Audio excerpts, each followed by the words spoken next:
I never thought a childish prank would save me and my brother's life. It began in late September. My family cat had passed from old age a few weeks prior. I missed her terribly and assumed the strange things that began to happen were just echoes of my grief. When she was still alive, she used to scratch at my door until I let her into my room, and she used to use the crawl space as her own little home, sometimes hiding away for most of the day until pushing the door open in the middle of the night. I had gotten so used to it that I was no longer startled by the tapping of little paws upstairs and the sound of little doors creeping open. So used to it, in fact, that when those same things happened after her death, it took me a while to notice. When I finally did notice, the sounds gave me a strange feeling of unease, but familiarity. I told myself that it was just the creaking of an old house, but a part of me wanted to believe she was still here in some capacity. One night in October, I was awoken by scratching at my door and a faint meow.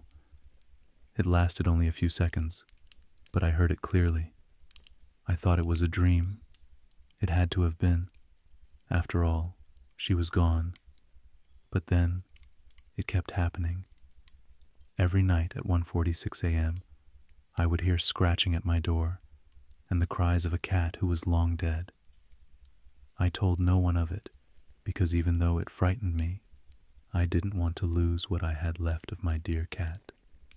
The scratching stayed the same until the night of October 21st, when it became harder to ignore. Everything was normal that night. My parents had gone out for the night, and my brother was sleeping downstairs. I watched YouTube until I fell asleep with the glow of my laptop still on my face. When I heard the scratching, I wasn't even scared. It felt like any other night, until it didn't stop. The scratching only got more frantic, and the crying grew in volume with each swipe of a claw. I had never heard my cat act like this, even when she was alive. I quickly sat up on my bed and checked the time. 1:46 a.m., like always. The scratching got even worse. It sounded like she could tear through the door at any moment. I got up from my bed and slowly cracked open the door. My heart was racing. I had no idea what I would see behind that door, but I had to open it. I opened the door only a crack, and suddenly it pushed open. However, there was nothing behind the door. I felt a strange presence, like something came into the room. I didn't know what else to do but to go back to bed and try to fall asleep. The next few nights were just the same.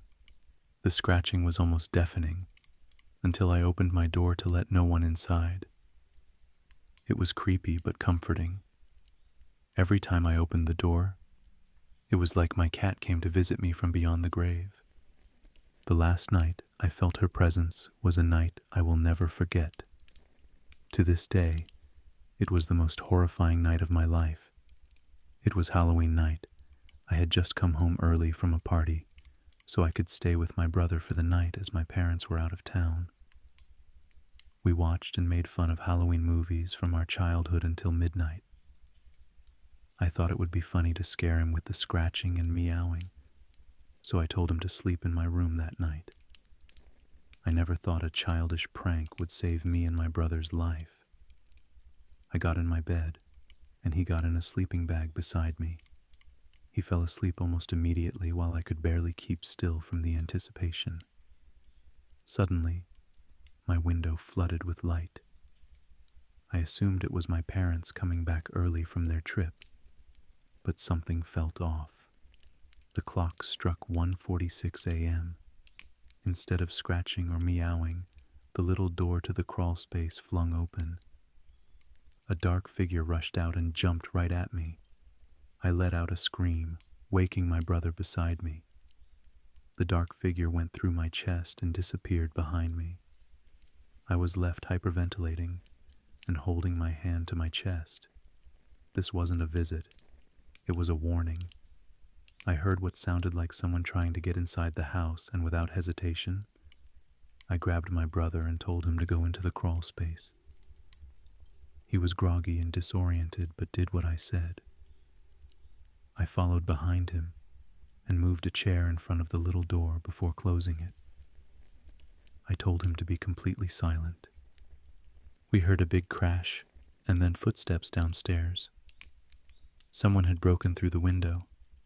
I heard the stranger open all the doors and push things over. I felt my face go white as I heard the stranger start to come up the stairs. I held my hand over my brother's mouth and began to pray in my head. The stranger was at the door. My heart was pounding. He flung the door open and entered the room. I could hear him flip my bed over and knock over my nightstand. I thought we were going to die. My brother was silently texting the police while all I could do was stare at the door, knowing it would open at any second. The stranger pushed over the chair in front of the crawl space. The only thing left between me and the intruder was a little door. My brother and I grabbed the handle and held it shut. I then heard the hiss and growl of a cat. It felt like it was right behind us. Finally, the intruder tried to open the door. We held it shut for as long as we could until the stranger flung it open with one great pull. Before I could even get a good look at him, the dark figure leaped out from behind us and pounced on his face. It all happened so quickly, you could only see the flicks of blood flying around. He fell to the ground, crying out and holding his now mangled face. The dark figure ran into the shadows, and my brother and I ran out the door and down the stairs. We screamed for help out in the cold until the neighbors came outside to see what was wrong. The police arrived a short time after. It turns out the stranger was a drug-addicted ex-convict who was breaking into people's homes around the area looking for cash. They found him screaming in pain, covering his hollowed-out eyes. The police also found a knife beside him that he had taken from our kitchen. My brother and I were standing out in the cold when I saw the faint green glow of my cat's eyes in my bedroom window.